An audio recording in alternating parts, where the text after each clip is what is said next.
اللي اكيد اليوم هو المعرض دائما كيخلي ولا كيعطي فرصه بالنسبه لعدد كبير من الشرائح سواء رياضيه وبالنسبه للمجتمع المدني على انه تقوم بزياره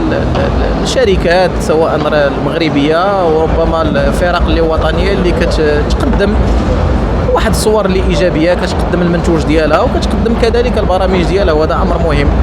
اليوم المعرض هو فرصه ديال الالتقاء، فرصه كذلك ديال لملمه المحيط ولا الحقل الرياضي في البلد ديالنا، وهذا كيشكل دائما واحد الاضافه اللي ربما كبيره واضافه مهمه بالنسبه للواقع الرياضي في البلد ديالنا.